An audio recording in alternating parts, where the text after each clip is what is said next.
Um, so, and even when I could do it, I didn't like it. I didn't think, I know, I'm sorry. Let's do this. I'm going to fly through this, and we'll read parts of it. We won't read all of it, and then we'll pick up at the end and just do a little bit, and then you'll take your chapter 20 quiz. A reminder: we don't know that this is the day after the feast, and we went through all this.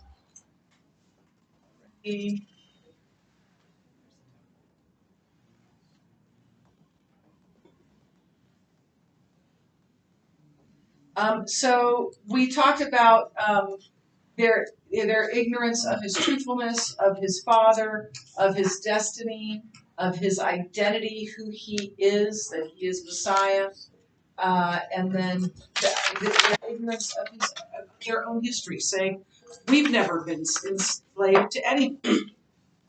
And there's a litany of people that had enslaved them.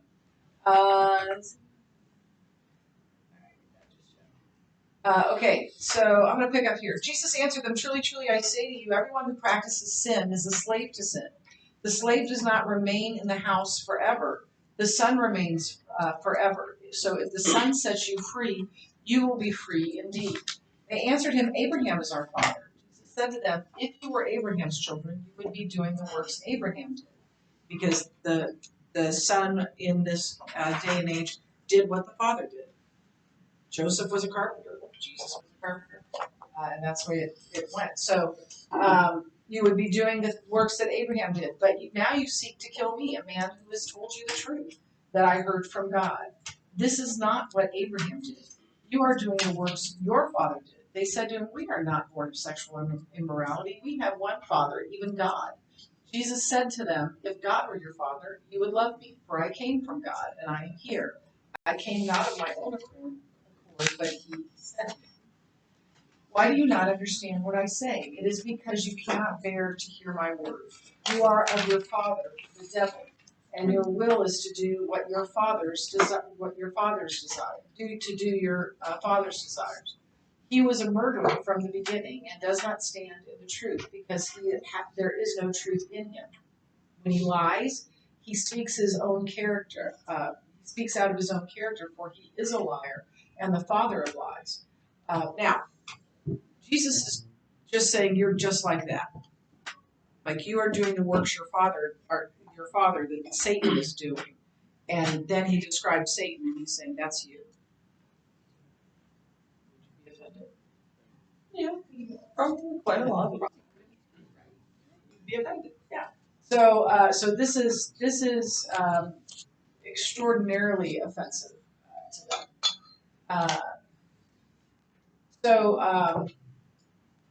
If I tell you, whoever is of God hears the words of God.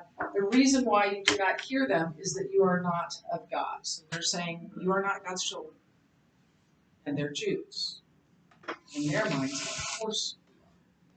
The Jews answered him, are we not right in saying that you are a Samaritan and have a demon? So they were ignorant of his character and ignorant of his greatness. Jesus answered, I do not have a demon, but I honor my Father, and you dishonor me. Yet I do not seek my own glory. There is one who seeks it, and he is the judge. Who's he talking about? God. Truly, truly, I say to you, if anyone keeps my word, he will never see death. The Jews said to him, now we know that you have a demon. Abraham died, as did the prophets. Yet you say, if anyone keeps my word, he will never taste death. Are you greater than our father Abraham, who died? And the assumed answer is, of course you're not. You're an idiot. And the prophets died. Who do you make yourself out to be? So they are also ignorant of his eternality. And he brings this in here. Jesus answered, if I glorify myself, my glory is nothing. It is my Father who glorifies me, of whom you say he is our God. You do not know him. I know him. If I were to say that I do not know him, I would be a liar like you, but I do know him, and I keep his word. Your father Abraham rejoiced that he would see my day. He saw it, and he was glad. So the Jews said to him, You are not yet 50 years old, and you have seen Abraham. So what Jesus is basically saying is that Abraham knew what was coming. Abraham knew about Christ.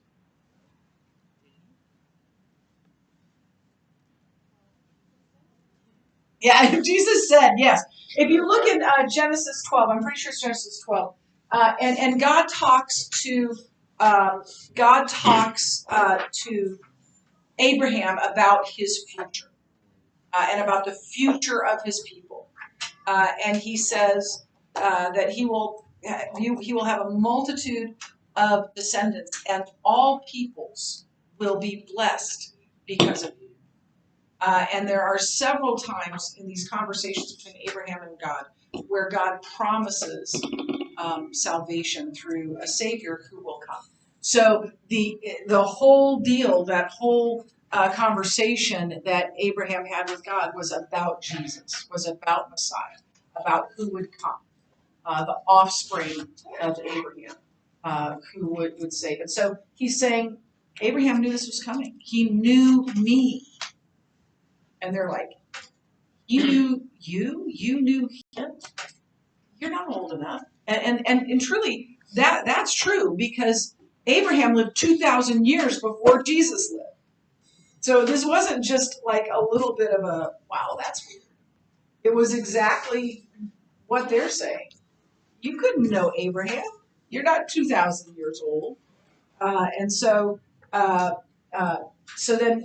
realize he's saying what he's saying, and they're realizing it rightly, sort of. And so here's the outcome of their ignorance. Jesus said to them, truly, truly, I say to you, before Abraham was, I am. So they picked up stones to throw at him, but Jesus hid himself and went out of the temple. So Jesus answered when they say you're not old enough to know Abraham. He says, before Abraham was born, I am. Or he should say, before Abraham was, I was. But he doesn't say that. If you wrote a similar sentence for Mrs. Benson, is that who you write this for? Mrs. Benson, right? She would mark it up, right? There'd be some writing there. It was like, no, you have to agree in tense, right? Jesus says it for a reason. Jesus says it this way on purpose. What do you think that purpose is? Why does he say that? Yeah, I am is the key phrase for Yahweh. Jesus is clearly claiming to be God. He's clearly claiming eternality. So, and we've talked about this before. So, I am is God's self-revelatory name, which is Yahweh. When Moses was before the burning bush, God is trying to convince him to obey and go help his people be free from Pharaoh. He's arguing with God. He's trying to get out of it. You've ever done this? Trying to get out of something? Well, I got a lot of homework, Mom. I can't do it. You know? Yeah. You see, we all do that, right? I did that with my kids. Katie had asked to play Barbies. Actually, this is one of my greatest regrets. Play with Barbies. You hate Barbies, but just do it for your daughter. But I'd be like, oh no, I got to do my Bible study. I gotta write Bible study. I can't go play Barbies now. She actually, one time when I was trying to get work done for Bible study, I gave her a piece of paper and a pen, and I said, just write your own story, and I'll write, and then you can write. And it began like this: there once was a mom, and all she did was Bible study. It was totally like she was so little that everything was spelled wrong, but I got the gist of it. Anyway, he's before the burning bush and he's arguing with God. He's trying to get out of what God is asking him to do. And one of the things he says is, okay, well, I'm going to go and I'm going to say somebody sent me, and I don't even know your name. So what's your name? What name who do I tell them sent me? And God says, tell them I am. Tell them Yahweh sent you. Do you think that this part, that the Jewish leaders got what he was saying? I think they did. What did they try to do?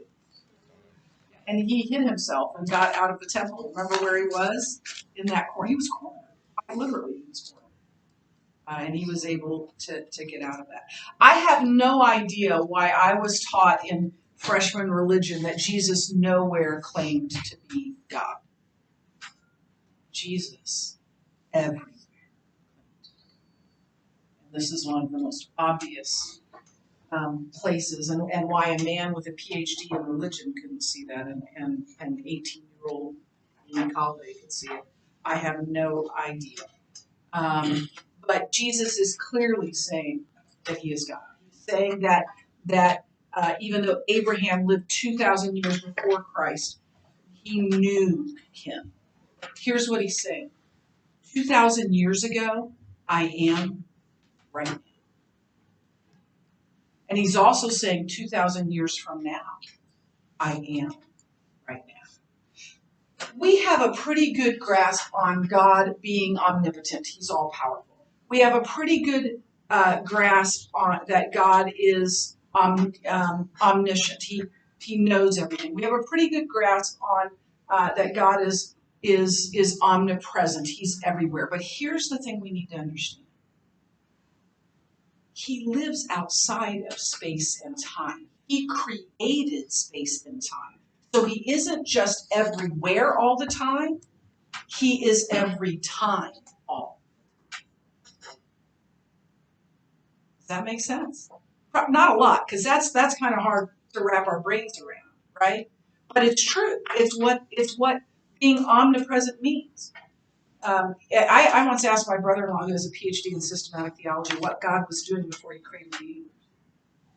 And he explained to me, or at least he tried in ways that I could understand, that God lives outside of space and time. There was no time before God was here. Because he created the universe, created space and time.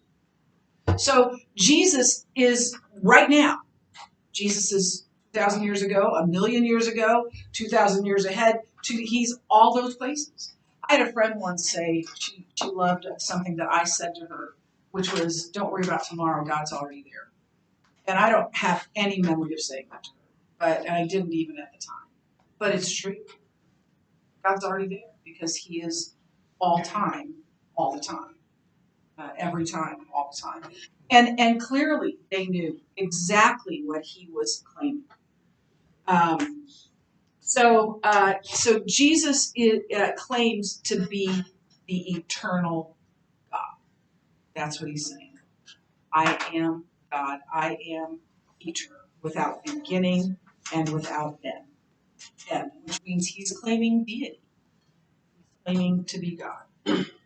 I think they didn't believe that he was the I am, right? But they understood what he was saying. And so he deserved to die. Because if it's not true, and clearly they thought it was not true, it is blasphemy. It is blasphemy, and blasphemy was punishable by death.